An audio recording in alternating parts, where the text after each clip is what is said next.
Hello students, आज के इस वीडियो में आप सभी का स्वागत है। मैं हूं अरविंद सर और आप सभी के लिए लेकर के आया हूं 10th क्लास एनसीईआरटी से मैथ को, जिसमें पहला चैप्टर आपको पढ़ा दिया था ऑलरेडी पहले ही। कल का वीडियो में आपने देखा होगा। फर्स्ट चैप्टर में यदि किसी तरह का कोई प्रॉब्लम हो रही है खास करके, तो आप उसको कमेंट करके बता सकते हैं कि कौन सा क्वेश्चन में प्रॉब्लम है। वो अगेन मैं फिर से आपको सोल्यूशन दूंगा ताकि आपको समझ में आ जाए। फिर हम देखेंगे प्रश्नावली 2.2 में। उसके लिए सबसे पहले हमको जानकारी लेना पड़ेगा द्विघात बहुपद में शून्यक से संबंधित जो बातें होती है, इंपॉर्टेंट या फंडामेंटल जो कह लीजिए। तो एक्सरसाइज शुरू करने से पहले जो जरूरी बातें हैं कर लेना पड़ेगा, जरूरी है। विदाउट इसके आप एक्सरसाइज कर ही नहीं पाएंगे। तो आते हैं, सबसे पहले हम बात करते हैं कि द्विघात बहुपद में शून्यक से संबंधित क्वेश्चन कैसे आएंगे और किस प्रकार से डील करने हैं। तो 2 मिनट में देखेंगे। सबसे पहले एक द्विघात समीकरण मैं लिख देता हूँ, कोई भी एक एग्जाम। मान लीजिए कि इस तरह से कोई द्विघात समीकरण लिखा हुआ है। तो ये द्विघात है, ये पहला पहचान क्या है। तो देखिए इसमें जो बहुपद लिखे गए हैं, इस बहुपद का सबसे जो अधिक घात है वो 2 है। इसमें जो सबसे अधिक जो घात है वो 1 है। अतः सर्वाधिक घात वाले को कहते हैं द्विघात। ये कम घात है, इसको काउंट नहीं करेंगे, ठीक है। तो बहुपद का सबसे अधिक जो घात होता है वही घात कहलाता है। तो यहाँ पर सबसे अधिक घात 2 आता है, इसको हम द्विघात समीकरण के रूप में जान सकते हैं, मान सकते हैं, ठीक है। या ऐसे भी रह सकता था 5x का स्क्वायर प्लस 3x प्लस 1, ऐसे कुछ भी। तो ये भी एक द्विघात बहुपद के अंतर्गत ही है। अब यदि एक द्विघात बहुपद है तो उसमें क्या क्या और भी चीज़ें हमको जानना है। तो द्विघात बहुपद में जो x स्क्वायर का गुणक होगा उसको a के रूप में कंसाइडर करेंगे, जो x का गुणक होगा उसको b के रूप में कंसाइडर करना है, यानी रखना है या मानना है। और जो अचर पद होंगे उसको पूरे c के रूप में मान लेना है या जान लेना है। क्लियर है। तो फिर से देखेंगे, द्विघात बहुपद में जो x स्क्वायर का गुणक है उसको ये कहेंगे, ऐसे भी ABCD लगातार है और यहाँ घात का घटता हुआ क्रम है। देखिए पावर 2, पावर 1 और यहाँ पावर 0। 1 के पावर कुछ नहीं होता है तो 0 होता है। अचर पद कुछ भी रहे यहाँ पे, जैसे यहाँ है तो अचर पद का पावर 0, यहाँ पर 1, यहाँ पर 2। तो घात का घटता हुआ क्रम है, इधर से ABCD आप लगातार लिख लीजिए। तो ये क्या हो जाएगा, x स्क्वायर का गुणक। बहुत टाइम, हाँ जैसे यहाँ पर देखिए x स्क्वायर का गुणक है ही नहीं, तो नहीं रहने पर 1, ठीक है। तो ABC आपको पहले क्लियर हो गया। अब रही बात कि शून्यक से संबंधित और भी क्या बातें होंगी। तो देखो भाई, शून्यक होता क्या है और कहते किसको हैं। शून्यक वह है जो इस समीकरण को संतुष्ट करे, जिसका मान अगर हम इसमें रख दें तो क्या हो जाए, वैल्यू 0 आ जाए, शेषफल 0 आ जाए, वही होता है शून्यक। आप 9th क्लास से पढ़े होंगे, ठीक है। तो यहाँ पर क्या है, शून्यक निकालने के लिए है। तो शून्यक से संबंधित क्या चीज़ होती है। तो देखो घात अगर 2 है, अगर समीकरण द्विघात है या बहुपद द्विघात है, तो शून्यकों की कुल संख्या कितनी होगी, शून्यकों की कुल संख्या 2 होगी, ठीक है। द्विघात समीकरण में शून्यांकों की कुल संख्या क्या होगी, 2 होगी, ठीक है। तो शून्यांकों की कुल संख्या 2 है। अब उन शून्यांकों को हम मान के चलते हैं कि अल्फा है और एक बीटा है, ऐसा कंसाइडर किया जाता है, ठीक है। हम लोग का बुक में यही बताया जाता है कि अल्फा और बीटा 2 क्या है, द्विघात समीकरण के एक शून्यक है, ऐसा मान लिया जाता है। तो चलो हम मान लिया कि अल्फा और बीटा 2 शून्यक है। तो वही शून्यांकों का एक जोड़ हमको पढ़ना पड़ता है और एक शून्यांकों का गुणनफल, यहाँ पर डॉट है, इनटू का साइन है जो गुणनफल को बताएगा। तो जो शून्यांकों का जोड़ है उसका सूत्र होता है -b/a। जैसा कि यहाँ ABC से परिचय हो चुका है, यहाँ A है, ये B है और ये C है, ठीक है। तो ABC यही सब यहाँ पर पुल करना, प्लेस करना है। अब अल्फा इंटू बीटा का क्या होता है, तो C/a। तो -b/a और C/a मूलों का जोड़, ये जो क्या हो गया, मूलों का योग हो गया, मूलों का योग। और ये क्या हो गया, मूलों का गुणनफल। क्या हो गया, मूलों का गुणनफल, ठीक है। हाँ चलिए, हो तो गया। तो ये आप लिख सकते हैं, नोट कर सकते हैं। और इसके बाद हम आगे, इसमें क्या है कि इसमें बताया जा रहा है कि ये दिया हुआ है एक बहुपद और कहा जा रहा है कि इन बहुपदों से आप क्या करो, शून्यक ज्ञात करो, यानी x का वैल्यू ज्ञात करो। शून्यक में x का ही वैल्यू निकलता है, 2 गो वैल्यू निकलेगा। चूंकि सब द्विघात है तो द्विघात में 2 वैल्यू निकलेंगे, त्रिघात है तो 3 वैल्यू, रैखिक है तो 1 वैल्यू। पावर देख लेना खाली, पावर अगर 2 है तो द्विघात है, और द्विघात है तो शून्य 2 गो। तो अब इसका कैसे वैल्यू निकालेंगे, तो आपने प्राइम फैक्टराइजेशन अथी पढ़े होंगे, फैक्टराइजेशन आप 9th क्लास में गुणनखंड पढ़े हैं, तो वही यहाँ पर कर देना है गुणनखंड। तो गुणनखंड करने के तरकीब में क्या होता है, सबसे पहले तो जो बहुपद दिया रहता है उसके बराबर 0 लिख लिया जाता है। अब फर्स्ट और लास्ट को गुना करो तो कितना आ रहा है भाई, 8x का स्क्वायर माइनस में आ रहा है।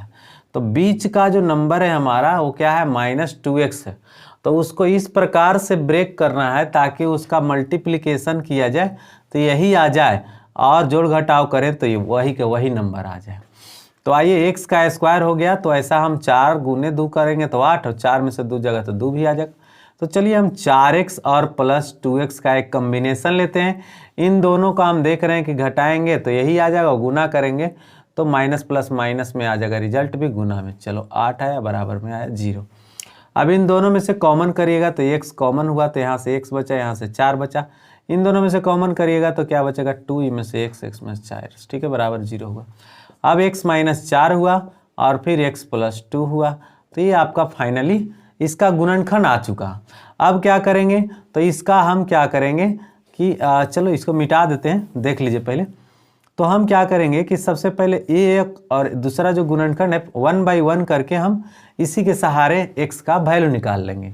तो लिखा जाता है कि जब जब x माइनस 4 बराबर 0 तो x बराबर व्हाट, तो 4 जाएगा राइट साइड में। अब जब इसको करेंगे तो x प्लस 2 बराबर 0 तो x बराबर क्या, ठीक है, x बराबर क्या, तो 2 चला जाएगा राइट साइड में, तो x बराबर आ गया माइनस में 2। तो देख लिए यहाँ से हम कैसे किए, यहाँ तक गुणनखंड आप 9th क्लास में भी ऑलरेडी पढ़े थे। अब क्या करना है कि इतना बराबर एक बार 0 ले लेना है, ठीक है। बहुत सारे बच्चे कहते हैं कि इतना बराबर 0 ले लेंगे तो ये कहाँ जाएगा, उसका भी मेरे पास आंसर है, बट आप डायरेक्टली ऐसे ही दिमाग रखना, मैं उसका भी आंसर आपको दे ही दे रहा हूँ तुरंत का तुरंत। देखो होता क्या है कि जब हम इतना बराबर करने लगते हैं ना, तो ये वाला जो भाग है जो टुकड़ा गुना के रूप में है, ये जाता है राइट साइड में। तो सोच करके देखिए, ये अगर राइट साइड में जाएगा तो कहाँ जाएगा, 0 के नीचे जाएगा। और 0 बटा कुछ भी रहे, कुछ भी एक्स वाई जेड कुछ भी ना, कुछ भी नंबर 100 200 500, 0 बटा कुछ भी 0, तो फाइनली तो हमारे पास 0 ही रह जाता है ना। तो उतना हम लोग दिमाग नहीं लगाते, यहाँ पर डायरेक्टली लिखते हैं कि x माइनस 4 बराबर 0, तो x बराबर हो जाता है 4, फिर इतना बराबर लिखना है तो इतना बराबर जब लिखने लगते हैं तो ये चला जाता है उधर, तो 0 बटा में समथिंग बराबर 0 फाइनली, तो x बराबर आता है -2। क्लियर हो गया। नाउ अब यहाँ पर देखना है, लुक करिए, ध्यान करिए। तो देखिए इसको कैसे करें, तो इसमें दिख रहा है हमें कि पहले 7x लिखना चाहिए था, तब लिखना चाहिए था 3, लेकिन किया क्या है कि पहले -3 लिख दिया तब 7x। तो ऐसे अगर टर्म लिखा हुआ हो तो इसको पहले एक बार फिर से लिखिए, दोबारा अपने वे में इसको पहले कर लीजिए। हमने कर लिया अपने डिसेंडिंग पावर, डिसेंडिंग के ऑर्डर में। अब क्या करेंगे, अब 7x को ब्रेक करना है, तो 7x को ब्रेक करना है तो 6x का स्क्वायर, और सोच के देखो 6 और 3 से फर्स्ट और लास्ट, हमने अभी जस्ट इसमें भी वैसे किया था, फर्स्ट लास्ट का मल्टीप्लाई, तो 6 3 जा 18 आया, तो 18x का स्क्वायर माइनस में आ रहा है, ठीक है। माइनस में आएगा कि प्लस में जरूर देख लेना, यहाँ देखो माइनस में 3 है, प्लस में, तो 6 3 18 माइनस में ना आएगा। अब बीच वाले को उसी हिसाब से सोचो ब्रेक करने के लिए, जब माइनस में आ जाए तो एक आपको बताते हैं, आप हमेशा याद रखोगे, जो भी यहाँ नंबर रहेगा ना उससे बड़ा नंबर में ही ब्रेक होगा, ठीक है। जैसे यहाँ पर देखो माइनस में आया था, फर्स्ट और लास्ट का गुणक माइनस में आया था, तो जो बीच का नंबर है ना वो ऊपर निकल करके टूटेगा, ठीक है, जैसे 2 से आगे निकल के टूटा ना। लेकिन वही अगर प्लस में आता तो इसके अंदर में ही टूटता, वो आएगा सिचुएशन, दिखाएंगे हम आपको। तो आइए देखते हैं यहाँ पर क्या हम कर लेंगे। 9 दूनी 18 होता है, 9 और 2 एक कम्बिनेशन ले लिए, तो 9 और दूनी 18 और 9 में से 2 गया 7, तो आ ही जा रहा है। तो हमको क्या सोचना है, चलो इसी से कर लेते हैं, ठीक है, आ गया। अब इन दोनों में से कॉमन कर लो, तो 3x कॉमन हुआ, तो यहाँ से बच गया 2x और इसमें से क्या बच गया 3। अब इन दोनों में क्या कॉमन है भाई, तो 1 कॉमन है, क्या बचा 2x माइनस में 3, सही है। अब 2x माइनस में 3, 2x माइनस में 3 दोनों जगह पर मिल गया, तो फाइनली क्या करेंगे 2x माइनस में 3 कॉमन कर देंगे, तो इसमें से क्या बचेगा 3x और प्लस 1 हो गया। तो इतना आ गया आपको, 2x माइनस 3, 3x प्लस 1 बराबर लिख देंगे 0। अब क्या करोगे, अब इतना बराबर एक बार 0 लिख दो, फिर इतना बराबर लिख दो 0, तो वहाँ से भी एक वैल्यू आ जाएगा। चलिए हम यहीं पे कर दे रहे हैं, देखिए क्या लिखेंगे, 2x माइनस 3 बराबर 0। क्या लिखना पड़ता है उसके पहले, जब। यहाँ तक तो क्लियर हो ही गया होगा कि ये कैसे आया है। फिर से एक बार, 7x को हमने ब्रेक किया था 9x में और 2x में। 9x माइनस में है, प्लस में है, दोनों घट गया तो रिजल्ट क्या आ गया 7x। ठीक है, 7x आ गया। अब यहाँ से क्या है कि हम इन दोनों में से कॉमन निकाल सकते हैं, तो 6x² और 9x में से कॉमन करेंगे तो 3x कॉमन, 3x कॉमन किए तो यहाँ से बचा 2x, इसमें से बचा 3। इन दोनों में से क्या कॉमन होगा, तो देखो जो ब्रैकेट में यहाँ है वही चीज़ यहाँ पर लिखा हुआ था। ऐसे सेंस में क्या करना, खाली +1 लिख करके बाकी को सब अंदर रख देना ऐसे। ठीक है, अब 2x - 3 निकाले तो यहाँ से बचा 3x और इसमें से बचा 1। अब इतना बराबर हमने किया 0, तो 2x बराबर क्या लिखना पड़ेगा, 3 को राइट साइड ले जाओ तो प्लस में 3 हो गया। अब x बराबर क्या लिखोगे, 3/2 हो गया। सही है, तथा एक और क्या है देखो, 3x + 1 है। 3x + 1 बराबर 0, तो 3x बराबर क्या हो गया -1, तो x बराबर क्या हो गया -1/3। तो यहाँ पर देख रहे हैं कि दो वैल्यू जो आना था आ चुका। यही करना है, शून्यक निकालना है। आप फटाफट निकाल सकते हो। आप यदि 9th क्लास में फैक्टराइजेशन पढ़े थे, नो प्रॉब्लम एट ऑल, कुछ भी दिक्कत नहीं है इस चैप्टर में, एकदम इजीली आ जाएगा। ठीक है, लोग कहते हैं कि एनसीईआरटी में बड़ी भारी भारी क्वेश्चन रहता है, कुछ भारी भारी क्वेश्चन नहीं रहता है। सबसे बढ़िया किताब आपको स्टूडेंट फ्रेंड का होता है।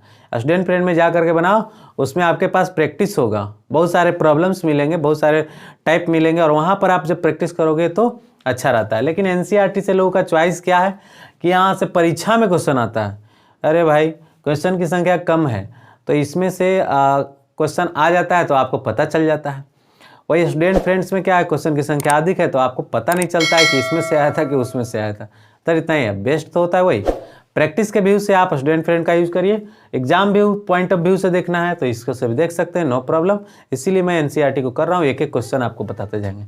चलिए, तो हो गया, आपको कुछ क्वेश्चंस बच गए थे, इसको भी हम देख ही लेते हैं एक ही हैंड में। और इन शॉर्ट आप कह सकते हैं कि बहुत ही आसान क्वेश्चंस है जहाँ से शून्यक निकालना है। क्वेश्चन आपको ऑब्जेक्टिव इसमें से आता ही आता है, तो आप इसको फ्रेश कर लेंगे। ठीक है, तो यहाँ देखो भाई, यहीं से चलो ना, फर्स्ट लास्ट का गुणक क्या आ रहा है भाई, 4a²। सही है, प्लस में आ रहा है। अब इसको क्या करोगे, खुद से सोच करके देखो। 2s में तोड़ देंगे। हमने अभी कहा था कि प्लस में जब आएगा तो इसे बाहर नहीं निकलेगा, यानी 4 से बाहर नहीं कभी निकलना पड़ेगा। कब, जब प्लस में आएगा, तो प्लस में आया ना, और 2s में लिखोगे तो माइनस में 2s, फिर माइनस में 2s। सही है। अब देखो ये कंसेप्ट है, ये सारे कंसेप्ट आप बनाते बनाते भी पकड़ में ला सकते हो, कहीं किताब के कोई कोना में लिखा हुआ नहीं मिलेगा आपको। चलिए, हो गया 4a², ये जस्ट का था वैसे ही लिख दिए, और इसको हमने दो भाग में ब्रेक कर दिया, और +1 का 1। अब इन दोनों में से क्या कॉमन करोगे, तो 2s कॉमन करेंगे। क्या बच जाएगा, यहाँ से बच जाएगा 2s, इसमें से क्या बच जाएगा 1। सही है। इन दोनों में देखो जैसा यहाँ है वैसा ही यहाँ है, बस साइन का प्रॉब्लम है। तो साइन का प्रॉब्लम है तो -1 कॉमन करो, आना होगा तो आएगा, नहीं तो बिगड़ जाएगा।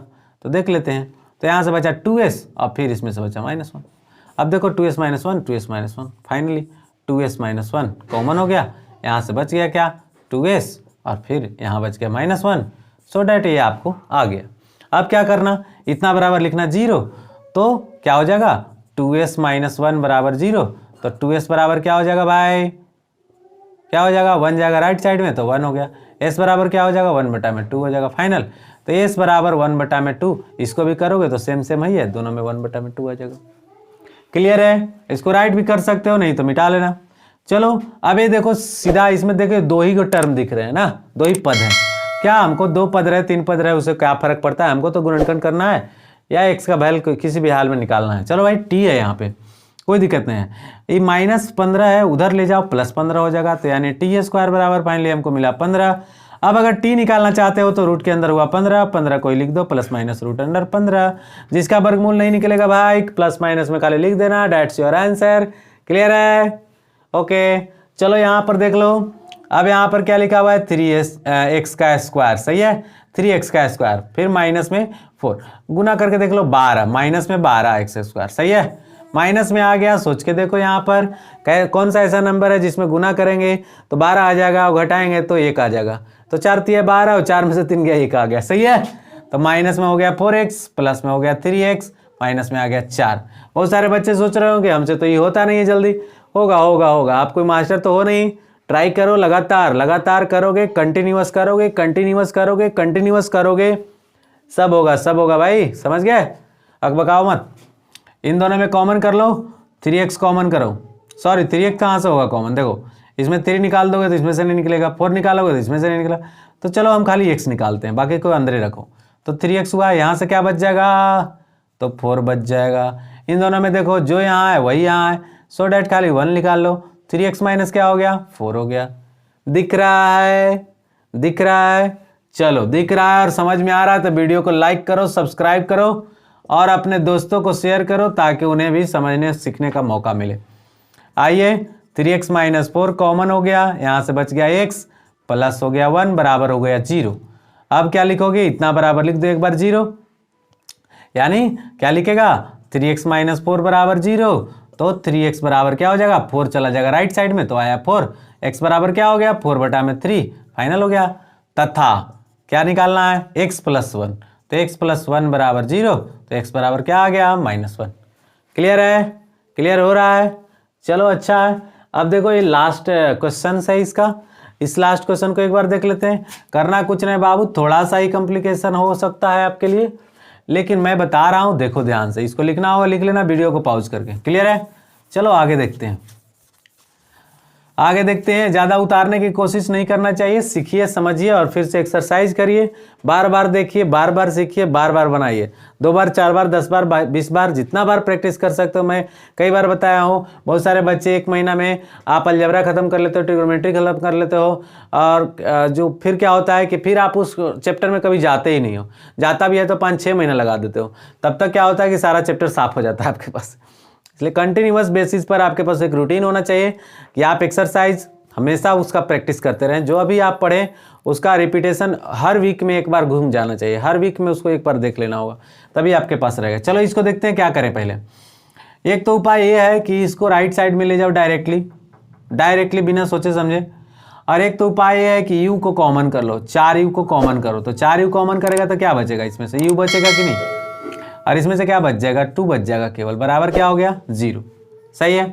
अब अगर इसको भेजते हो बराबर के नीचे तो क्या हो गया, पूरा मामला 0, तो बचा क्या 4u बराबर 0, तो u बराबर क्या आया 0 बटा में 4, 4 है ना आएगा नीचे, गुना में है से भागा में। देखो याद रखना, जो गुना में है उधर जाएगा भागा में, जो भागा में अर्थात बटा के नीचे वो कहाँ जाएगा, गुना में। यही 2 कंडीशन होता है, इसी पर हिसाब चलता है। अब जान ही रहे, प्लस जाएगा तो माइनस में, माइनस जाएगा तो प्लस में। ठीक है, क्लियर है सबको। चलो तो यहाँ पर क्या हो गया, u बराबर आपने क्या लाया फाइनली 0।